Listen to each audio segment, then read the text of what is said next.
Thank you very much for giving us the opportunity to provide opening remarks. Today we'll talk about how we manage heart diseases and how to live healthy with it. We would like to acknowledge that our iCON office is situated on the traditional, ancestral, unceded territory of Musqueam, Squamish, Teslevatlat peoples. I would also like to acknowledge that you're joining us today from many places, near and far, and acknowledging the traditional owners and caretakers of those lands. And I will ask Ripujit to tell us about her. My name is Ripujit Karundava. I belong to city of Bathinda, but I was born in city of Faridkot. I did MBBS from Ludhiana, then MD anatomy from Amritsar. With that, I'm connected to Punjabi culture, and I joined the dance, Gidda, Uli, and Pangra teams of the college and MC College. With my education, I joined culture programs and I also joined conferences and as well. And I was attached to different forums. Thank you. Let me tell you something about myself. My name is Aline, and with iCON for 6-7 years. Other than joining iCON, I'm pharmacy specialist in medicine, and my purpose of today with iCON is that you understand about your health, about your rights, so you know about those, so you can get information about your health. You can get all the information today so that you can take care of your health in future. What is iCON? iCON is Intercultural Health Network. It's with the University of British Columbia with the digital emergency medicine. With iCON, Ministry of Health also supports iCON, and they are partners with it. Why iCON does this programs? To assist multicultural and indigenous citizens, patients, and caregivers. If it is you or your family member, or your healthcare team, your doctors, pharmacists, dietitians, or your physiotherapist, occupational therapist, any team members that assist you, so you can get information about that. So our focus is to optimize chronic disease prevention and self-management. There are many examples of chronic diseases like hypertension, blood pressure going up, diabetes. You can also call it blood sugar. And these are just examples of some chronic disease. The chronic disease, why they are so important? Because sometimes they are with us for so many years, sometimes we don't know how they will affect our health for longer years. Sometimes we have it for so many years and we don't have any problem. Sometimes you have blood pressure, and for many years those can occur, and it can affect your heart, and it can affect your brain and your kidneys. It can affect your kidneys as well. So about all that we will talk, and we wish to talk about those so you can get all information about those subjects. We also want you to know if you want to get some information online, if you read anything online, then you should know what you're reading, it is reliable or not. We also want to tell you that today. We also want to tell you the professionals, the specialists that we have today, you can talk to them today. And our next session is optimizing self-management and family support, which means how to self-manage your health and use the resources in your neighborhood or in your community, how you can use those resources. And the speaker we have 3 different speakers who will come and tell us. Our first speaker is Heart and Stroke. Thank you to the Intercultural Online Health Network for providing culturally tailored education and access to resources and programs for at-home self-management, and for inviting Heart and Stroke to be part of this forum. We share in their goal to help patients and caregivers optimize their quality of life by empowering them with knowledge and resources to manage heart disease. Heart and Stroke is one of Canada's leading health charities and began as a canvassing group organized by wives of cardiologists in Kingston, Ontario, over 70 years ago. We have grown to be a credible, trusted organization, and we are extremely grateful to our almost 1.5 million donors and 250,000 volunteers for their support. Over the past 7 decades, the death rate from heart disease and stroke has declined, but they are still the second leading cause of death in Canada, and there is still much more work for us to do. Many Canadians do not know enough about heart disease and stroke, and this is putting their own and their loved ones' health at risk. This is why we are so grateful to iCON for the work they do to support our cause. By raising awareness, improving prevention, saving more lives, and enhancing recovery for people living with heart disease, stroke, and vascular cognitive impairment and their caregivers, we will drive impact and improve health outcomes. Our employees serve people across Canada through research funding, providing information resources, and pushing for healthy public policy and best practices in our healthcare system. We have a robust online presence and active and engaged social media channels. As the largest non-governmental funder of heart and stroke research in Canada, we have invested more than $1.6 billion since we started our work. We are always striving to achieve the greatest health benefit for the largest number of people, and we are passionate about our cause. Despite our success, heart disease and stroke continue to take a serious toll. There are more than 3.5 million people in Canada living with heart disease and stroke, and sadly, a life is taken by these two conditions every 5 minutes. 9 in 10 people in Canada have at least one risk factor for heart conditions, stroke, and vascular cognitive impairment, but we know 80% of premature heart disease and stroke are preventable through lifestyle modification. A recent survey we did showed that many Canadians do not know enough about heart disease and what to do if faced with a serious medical emergency. I would like to take just a few minutes to quickly go over the signs of a heart attack and cardiac arrest so you are more aware of what to do. For a heart attack, if you experience any of these signs shown here, such as chest or upper body discomfort, shortness of breath, sweating, nausea, or lightheadedness, call 911 immediately or have someone call for you. Know, too, that the signs of a heart attack can be different in women. While the most common heart attack sign is chest pain, women may experience pressure or pain in the lower chest or abdomen, dizziness, upper back pressure, or extreme fatigue. A cardiac arrest is different from a heart attack. Cardiac arrest is often referred to as an electrical problem, and it means the heart has suddenly and unexpectedly stopped beating. Heart attack is often referred to as a plumbing problem of the heart. The blood flow to the heart is slowed or blocked. If someone is in a cardiac arrest, call 911 immediately. The dispatcher will send help right away and tell you to start CPR and use an AED if it's available. Signs of a cardiac arrest includes sudden collapse, unresponsive to touch and sound, and not breathing or making gasping sounds. We have information and resources available on our website for people living with heart disease, such as living with heart disease and living with heart failure. These tools provide useful information about managing chronic conditions, such as partnering with your doctor, navigating existing resources, and rehabilitation. They also can be ordered and mailed to your home at no charge.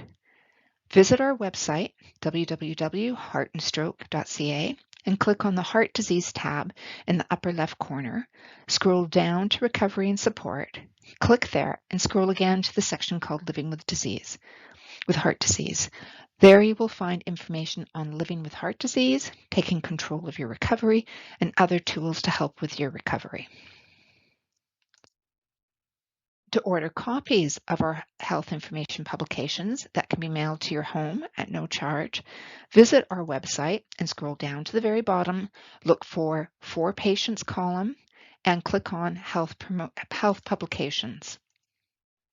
Then click on How to Order our Heart Disease Recovery to print specific chapters of our Living Well with Heart Disease book or our Living with Heart Failure book. You will also find a link to some Chinese resources. On the Chinese page, you will find a resource available in traditional Chinese on heart failure zones. We're working on one in understanding heart failure in traditional Chinese too, so stay tuned for that. We also know people who have had a stroke or heart attack need psychosocial support beyond the information and education we provide. People have told us this gap after diagnosis and during recovery and how hard it is to connect with others with similar experiences, regardless of where they live. Recognizing this, we have created and managed 2 private Facebook groups called the Community of Survivors and Care Supporters Community, where people can engage with each other and with experienced facilitators. These groups offer a safe space for people to connect, to receive peer support, learn from others, and access resources. To join, click the Heart Disease tab, go to the end of the list to Recovery and Support, scroll down to the red ribbon and click on Join Us. Then scroll down again to Community of Survivors and Care Supporters Community to join. We also engage with people with lived experience through our monthly e-newsletter called Community Connect. Through this newsletter, we provide people with lived experience with practical tips, downloadable resources, as well as opportunities to take part in research studies, surveys, focus groups, or other projects designed to enhance recovery and wellness. Thank you again for the opportunity to share who we are and how we can help. Together with you and with our partners like iCON, we are working to prevent disease, save lives, and promote recovery through research, health information, promotion, and public policy. Thank you again. Bye-bye. You can go to the iCON website if you want to know about healthy active aging. Now we will invite who is recreation manager, Surrey, City of Surrey in Newton. Hello, everyone. I'm the manager with the City of Surrey, and I work at Newton Rec Center. I will make a short presentation.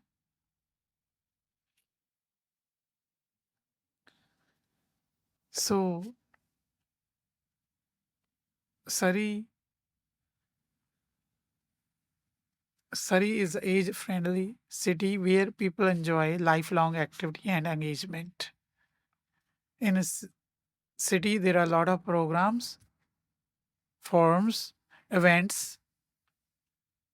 We have events in every February in Punjabi. There are a lot of speakers, doctors. There is information provided to the elderly. There are webinars every Tuesdays, City of Surrey website, workshops. There are programs in parks, Bear Creek Park, Cloverdale Athletic Park as well. You can walk in. You can go to the pool.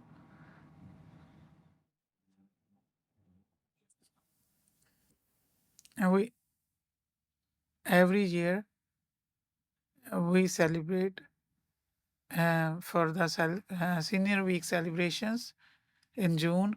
There is a National Seniors Day. You can come swimming. There are fitness classes. You can find more information at the website surrey.ca/Surrey Seniors. You can find programs in Punjabi. You can also send email age friendly for seniors at surrey.ca. There are community rooms, City of Surrey parks and parks.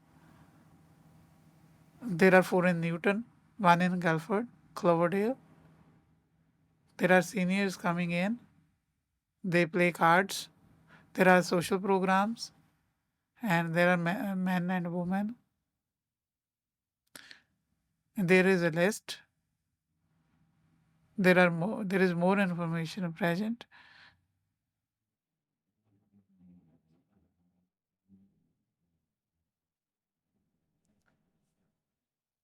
If you want more information, you can visit. There is a number to call. Thank you very much.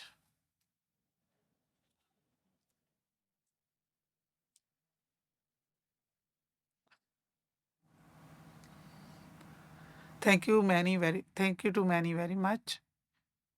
You go to Surrey, City of Surrey, and then you can take benefit of any kind of classes that are offered. Our next speaker is Gunveet Sidhu, Self Management BC. They are presenting them. Please come to the stage, Gundeep.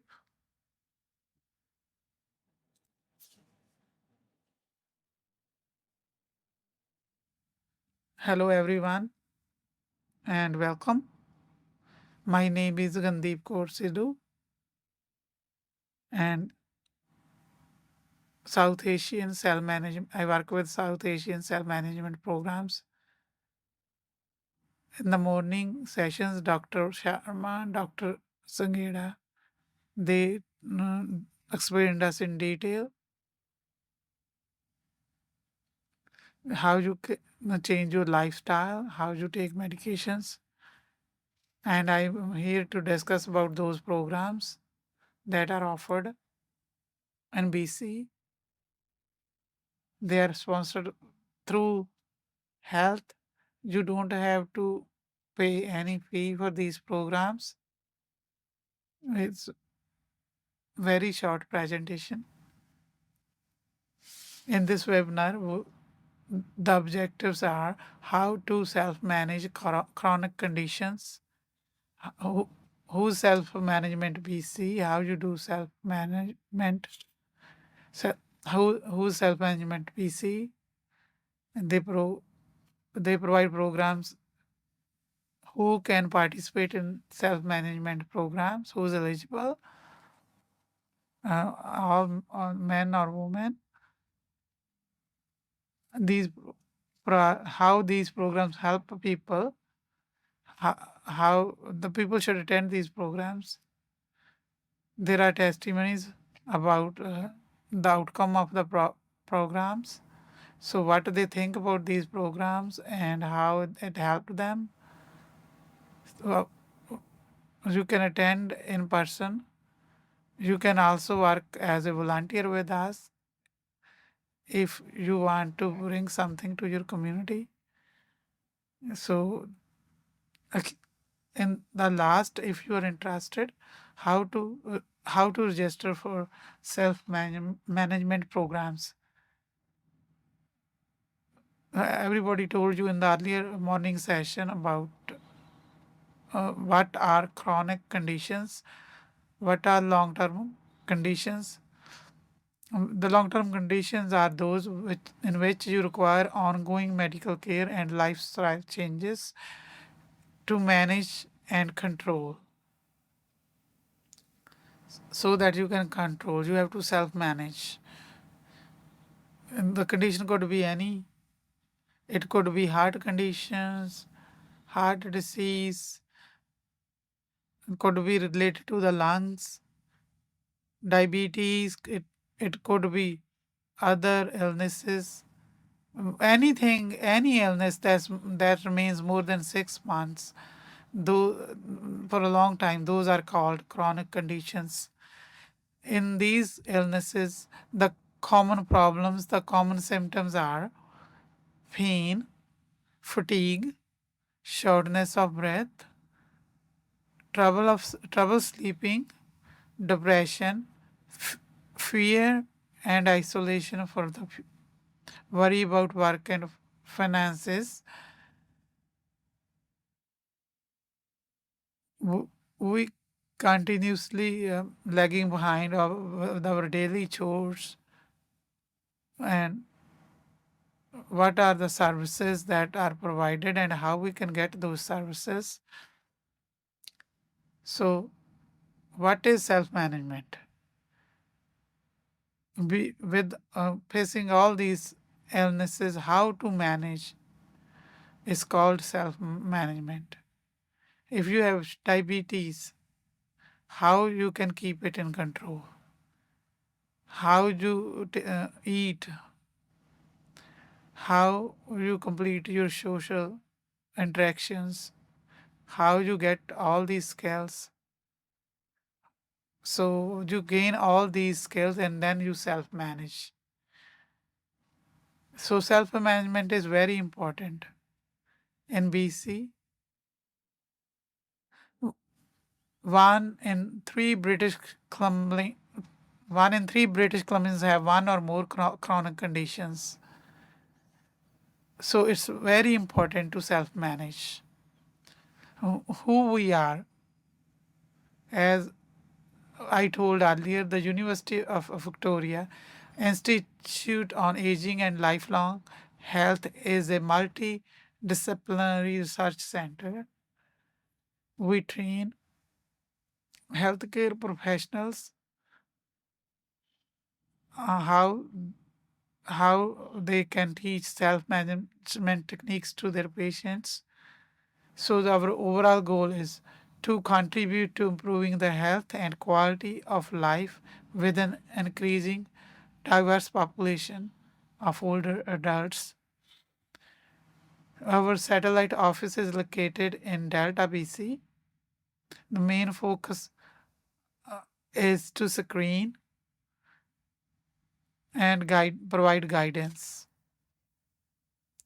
The program I'm talking about, the self-management programs I'm talking about is developed in America at Stanford University, and they are evidence-based programs. Self-management programs have been implemented in 25 countries. In self-management, BC is supported by BC Ministry of Health, patients as partner initiatives. Since 2000, our programs have been delivered in 160 communities across BC. Why we say self-management is important? You are your biggest healthcare provider. So you are the one who's taking care of yourself. So on average, we only see our healthcare professionals 6 hours per year. The rest of the time, 99% of the time, you are self managing your conditions. So now we will talk about self management programs available in BC. So our programs are free, there is no charge. There is a toolkit program, that's a self study program. What happens in there? As Dr. Sangeeta Sharma told you, risk they talked about risk factors, they talked about treatments. So all this material is combined in a one book, so you can read it on your own. That these are the symptoms I am experiencing, and so all that kind of material is combined in one book. There are programs for 6 weeks. There are workshops. You can do it online or in person. It's a 6 week program. There is a class for 2.5 hours in this program. There are programs for diabetes,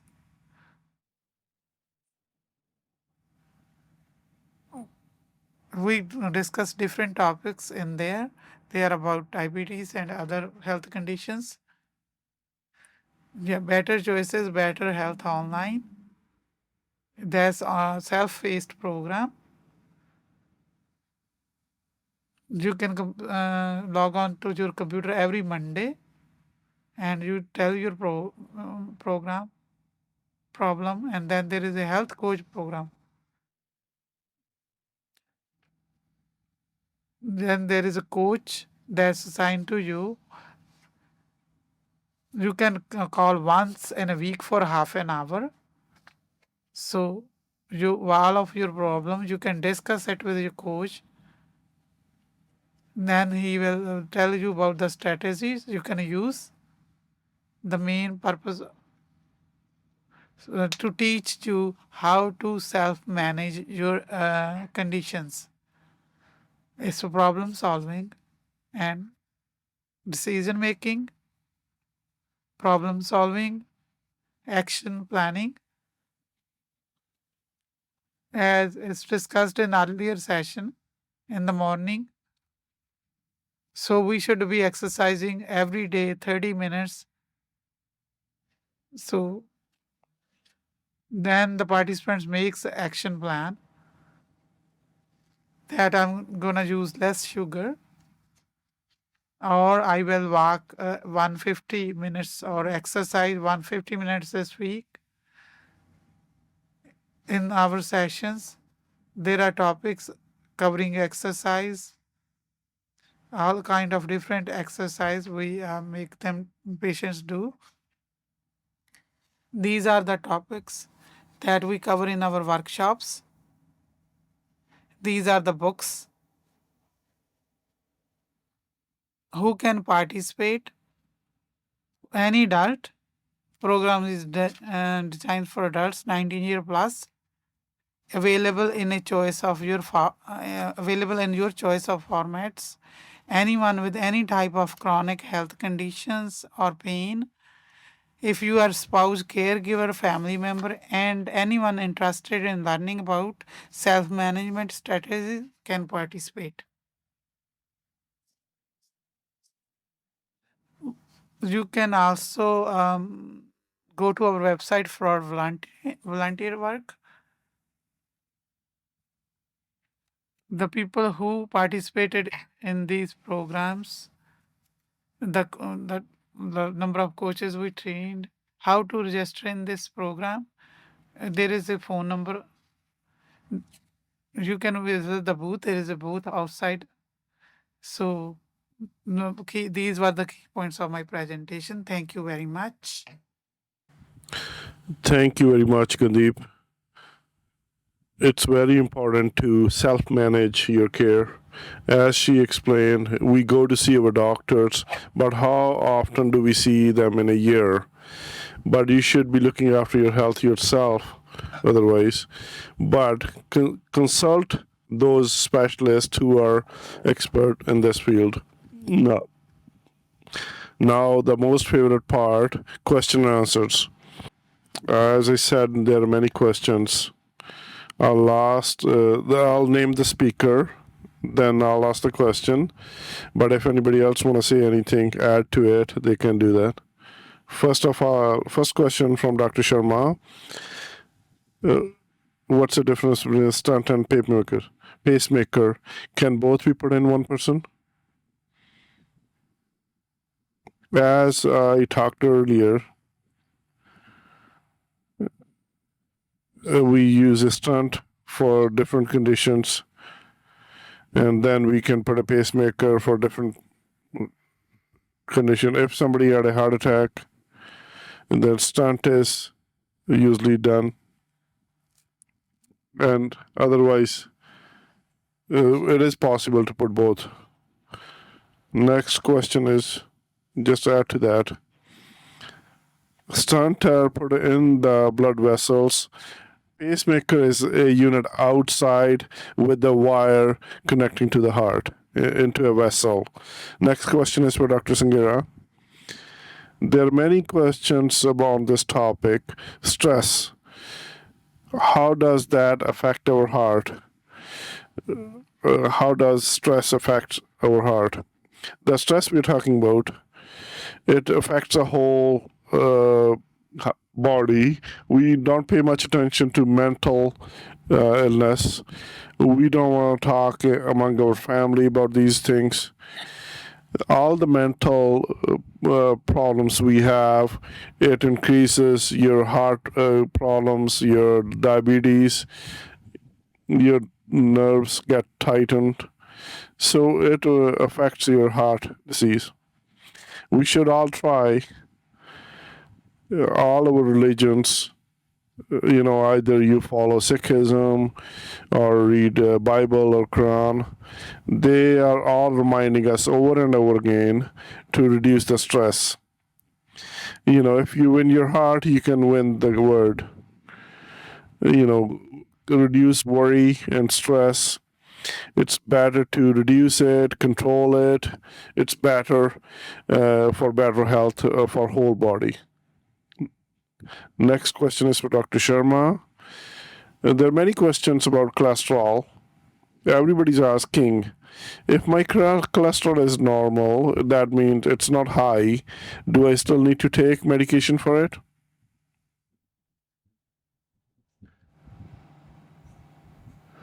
The doctor Singera talked about it.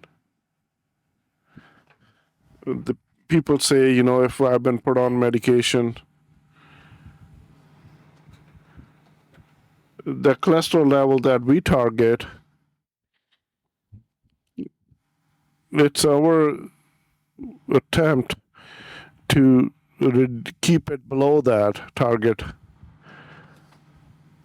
If it is below 1.8, then we try to be as aggressive to reduce it. So the main point is, somebody says, my cholesterol is fine. For every person, it's different. It's based on your health. If the level is fine, if a person had a heart attack, that beside cholesterol, there are other issues that we need to control. If there is a swelling, inflammation, then it's effective for that person to reduce the cholesterol medication. And when people are much older, when they're 80, 90, and they think about, the cholesterol that we have now, that you had taken it for the whole life, you reduce the risk of stroke and heart attack, then you try to reduce the medication. But when you have heart problem, you need to take it. Yes, Dr. Singera. The cholesterol hypothesis, as we were looking at the blockage earlier, the theory that came out that it's due to cholesterol, the research you're talking about, that we did some research, fine, we gave some medication for cholesterol, that it will reduce the risk of heart attack. But cholesterol is not the only reason for heart attack. But if you don't control everything, that doesn't mean if you control one thing. If you reduce your cholesterol even 1 millimole, the research is there. What you're talking about here, sometimes people look at YouTube videos or heart attack, then the doctors say cholesterol has reduced. Then they're getting wrong information. But the complete information is there are other things, with cholesterol that you need to control, that you should control as well. Uncle, let me answer your question right away. What we are listening since this morning, there are many reasons. There are many causes that increase your risk. But then you're not paying attention to the others, you're just paying attention to the cholesterol. You need to pay attention to everything. If you're talking about online media, sometime it's very minor. They make it such a big fuss about it.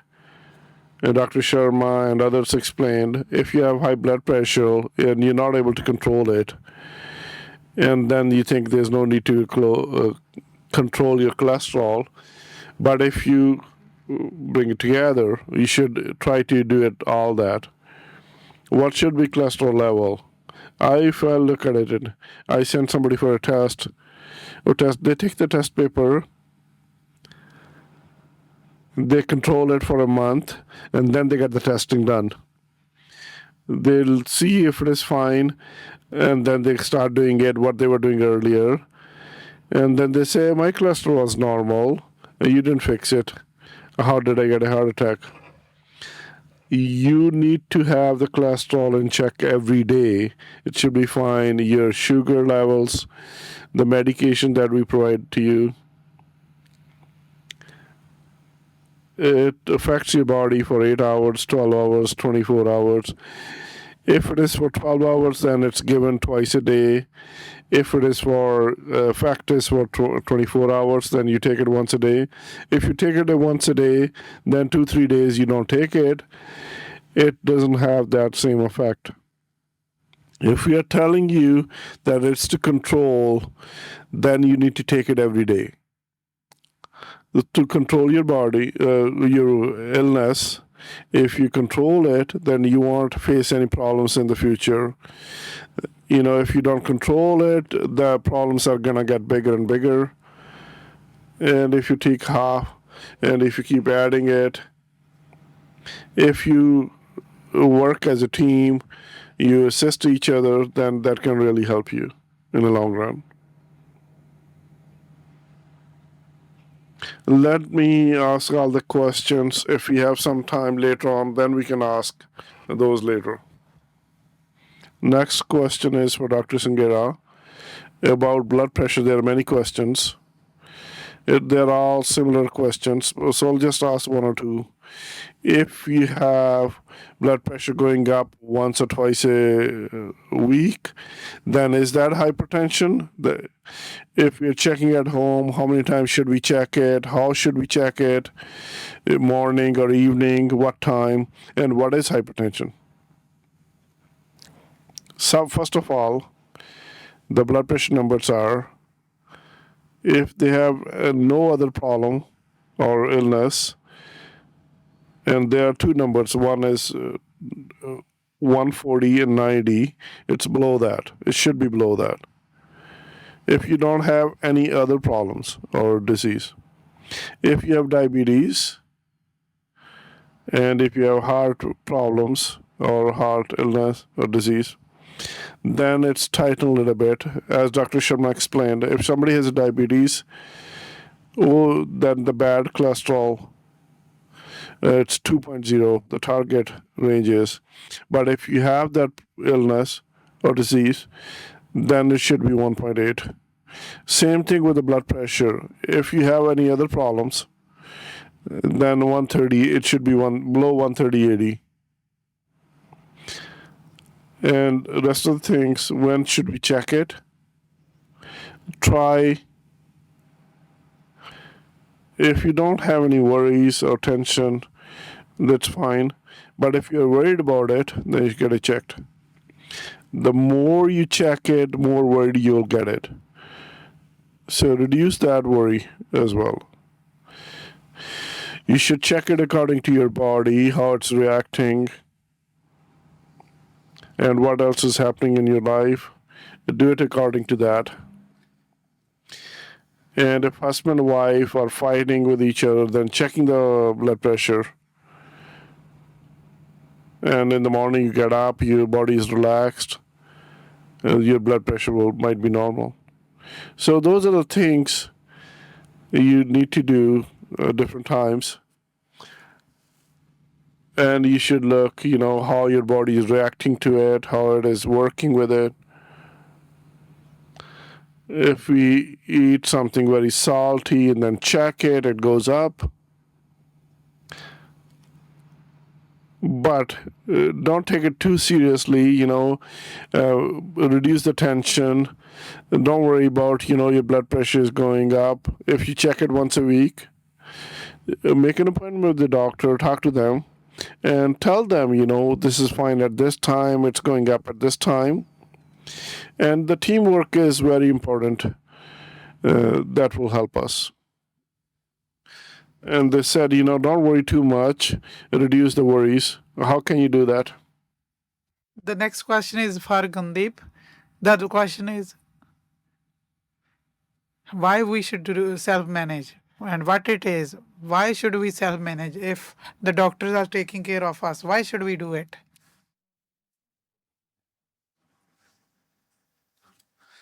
Self-management is very important. Our health is our responsibility. My health is my responsibility. My doctor prescribed the medication. It's my responsibility to take it on time. So who's going to affect it? Me. Whose health will be ruined? Mine. So take charge of your health. It's very important. We can only do this if we understand it. Because slowly, if we are healthy, so it's not important just to be healthy, but also prevent other illnesses for a long time. So if we start changing our lifestyle, it will be affecting our health, our family. When we are ill, it affects the family. Life gets disturbed, social life gets disturbed, and along with that, we burden the healthcare system. So there is already a big problem with the healthcare system, lot of problems. So self-management is very important. How you do it? Just a small beginning. So here we were sitting down, we exercised for 15 minutes. If we do exercise 15 minutes at home, it will affect a lot of things. Blood pressure will be controlled, diabetes will be controlled, if you make it a habit. So there will be a lot of benefit. Control your meals. If you are diabetic, it doesn't mean you cannot eat sweet at all. Maybe include it in your menu and your diet menu you have made. Make the adjustments. Even with having illness, how you can control, how you can manage. That's what is taught in the self-management. How you begin it. Sometimes they will do it, just they have problem with starting it. So it's your responsibility. There are programs available and it's free of charge. So maybe you are not aware of it when you can start it and how you start it. So know yourself, tell others, ask questions, ask about education classes, ask your family where we can benefit from. It's very important to self-manage. Thank you. The next question is for Dr. Sharma. Dr. Sharma, after your session, we have lot of concerns. It's about the stress close to that. If somebody has stent or bypass, how long you can live? It won't reduce their life. The second question is, if stent or bypass, we take the artery from the leg, what will happen to the leg? It's a good question, right? Next question is, after the bypass surgery, there should be still pain present, or I'll still feel pain if I already have stents. So the first question was people who have surgery or bypass or stent, how it affects life. First thing is the surgery or stent is done because there was heart blockage. If once there is a heart blockage, the risk of heart attack is there. to reduce that risk, we start medication. Bypass surgery or stent, we do it to improve chest pain or reduce heart attack. But if you don't control other things, other aspects, not controlling your sugar intake, cholesterol, then there will be a risk always.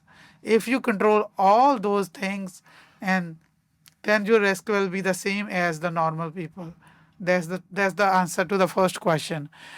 The second question is about the leg. When we take the vein from the leg, there are two kinds of blood vessels. There is a blood vessel that brings the blood to the body. The other blood vessels are that takes the blood back to the heart. That brings back the blood is vein. There is supply and connection is very good if we cut one, but the other veins are able to bring the blood back to the heart. There will be a cut on your leg, but when we take a longer vein, there will be a little bit of swelling on the leg. But you shouldn't worry about that. There is no need to fear that. The last question was life expectancy when the bypass surgery is done. Our main goal is your main heart related pain should be cured, and the heart attack risk we should reduce, and the risk will be reduced in the future, but it doesn't mean that your pain will be zero. Maybe there is still some blockages, but we created a new pathway for the blood flow. There could be still little bit pain after the bypass surgery. We call it stable angina. We wanted to reduce the load at the heart. We first of all we reduce the chest pain with that. I showed you. We open the chest, so we have to cut the bones. So it takes time for the bone to heal, sometimes up to a year. For some people, think that there is a kind of pricking. That is because we open the surgery. We did the surgery by opening the chest, and there is bone that is still healing. There are a lot of questions, and I'll be keep on asking about in a line. There are questions about the heart rate, resting heart rate. When you are not doing anything, that's what it means. When your heart rate is 50 to 62, when you start exercising or started running, and then it goes to 170, is it okay? The other question is around heart rate. If we check our heart rate, can we know if our pulse is irregular or is not regular? The first question is about heartbeat. How much it go up from the regular heartbeat? It depends on the age. How old are you? How healthy you are? It depends on that. Resting heart rate normally we look is around 55. Even if you are sleeping, 55 to 60 up to 65 is normal when you are sleeping, but when you are awake, sitting down, not working, not it's normal 60 to 80. When we are exercising, it depends what kind of exercise we are doing. The formula is deduct your age from 220. So if you are doing regular exercise, it should be 80% of that if a normal person. So if a person is 60, so 220 minus 60 is 160. 130, 140 if you are exercising. If there is 20-25-year-old person and he is working hard, or he is doing vigorous exercise, it's okay if it goes above 200. It depends on the health and the age of the person. Like Ajay made us to do exercise. If you do it every day, if you do work hard, then our tolerance, we can increase our tolerance. Don't let the mic go. There is one more question for you. If you have heart disease, what side is better to sleep on, right or left or straight on your back? This is specific for you. If you have heart disease, it doesn't matter. You can sleep on either side. My guidance is don't sleep on the stomach. That's normally told. Don't, if you sleep on your back, then your neck also should be supported. If you are sleeping on stomach, sometimes the neck is tilted on either side, then you can't go into the deep sleep. The heart disease doesn't affect what side you sleep. There are two more questions. One is for Gandeep, one is Dr. Sharma. We are going over the time. After that, Ripujit will bring some information for you. Is it okay, Dr. Sangira? Dr. Sharma told about the swelling on the leg. The advice is once your wounds are healed, we advise wear the stockings. There are special stockings, and then the inflammation and the swelling will go away slowly.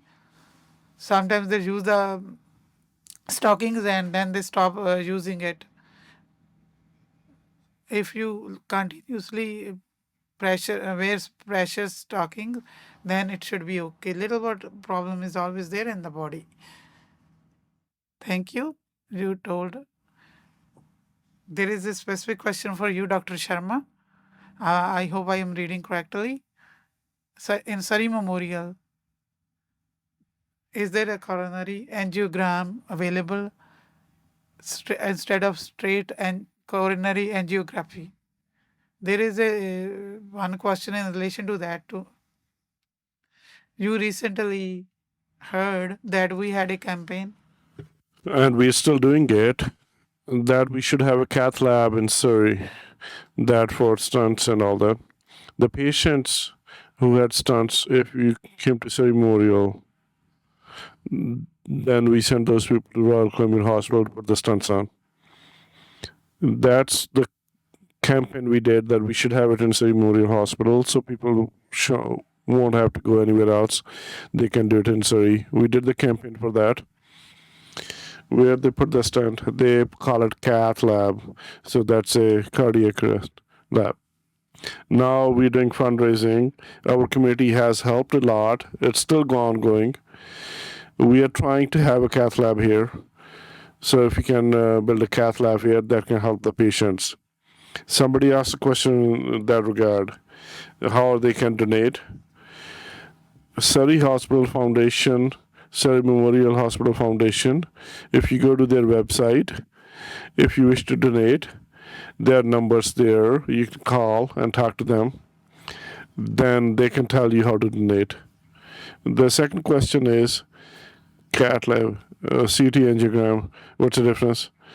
It's fine. The straight cath, we can do that procedure. You can go all the way to your thigh for the tube. If you, instead of going and doing that tube, how we can do it, it's done in Surrey Memorial. Once the CT scan, there's some waiting for that.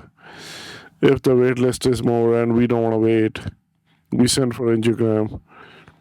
But if you think the risk is not that high and we wish to check, but we have some time, then CT coronary angiogram is done in Surrey. Last question for Gandeep. They have campaigns. When you talk to them, you can specify which campaign you want to donate to. You have to. Thank you. I can find. Last question. Our time is done.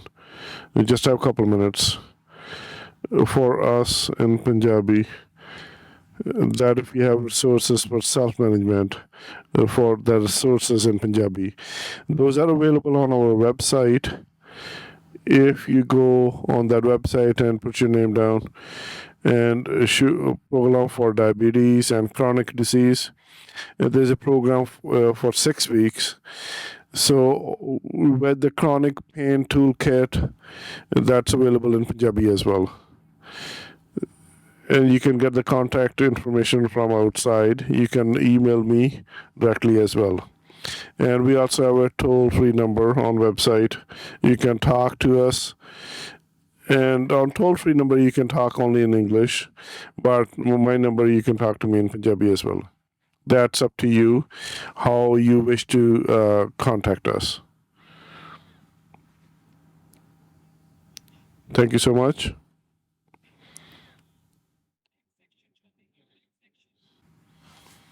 Dr. Sharma, if you can answer in short, there are three arteries mainly. Then there's extra arteries called. Some people have 4, 5. I was just saying that. Stents. There are three. There are three main arteries. Some people have 4. They're called. There are 3 or 4 mainly for everybody. That's the first question. Said how many stunts? You technically you can put more stunts, but our attempt is if the 3 arteries are blocked, then we do the surgery. Then if one person had a 1 stunt on, a few years later put another one, and a few years later put another one. You can put more stunts, but we don't want to put so many stunts. We want to control the stunts. And the salt you're talking about, there's no such evidence that Himalayan salt or Pakistani salt is better for blood pressure. We're just saying mainly to reduce the salt intake. I wish to thank all our speakers, Dr. Sangera, Dr. Sharma, and Gundeep as well. And from now on, we sow a seed into everybody's mind about knowledge, and they're outside, and there are flower plants on every table outside. And as I said, we give you knowledge today that you can take those plants just like those are outside. Thank you. And I wish to thank our community partners that gave us sport to promote and make it successful. And thank you for media partners as well who improved it and told about this every event, and you could be here. And the presenters outside, the exhibitors, and you went there and you gained the knowledge, and I wish to thank them as well. BC Renal, City of Surrey, Diversity Options, PICS, Richmond Multi Community Services, Self Management BC, South Asian Health Institute, Surrey North Delta Division of Family Practice, and most importantly, the speakers. And I wish to thank them very much from bottom of my heart, Dr. Baldev Sangera, Dr. Tarun Sharma, Vineet Kaur, Kashmir-based Dr. Guljar Chima, Harleen Chauhan, Ajay Singh, who gave us, fresh in our mind, Deep Sidhu, and Heart and Stroke Foundation, and translators who, some speakers who are learning. Thanks to the interpreters as well, Navdeep Atwal and Pradeep Mays. And from Ministry of Health, Ministry of Partners, and UBC as well, and Ripajit as well, who hosted this event today. Thank you. And first of all, I wish to thank you, all of you who came here and participated and made it us aware about our health and give us wonderful information. You can get all the information, whatever we did today, the recording and everything. We'll put it on our website www.iconproject.org. If you have borrowed any headsets, please return it at the registration. before going. Our next event, and it's about chronic pains, to understand and manage it, will be Dr. Smith Chawla next Saturday, March 16, Guru Nanak Sikh Gurdwaras. And you're most welcome to join us there and attend the workshop there. Thank you. Salutations. Goodbye.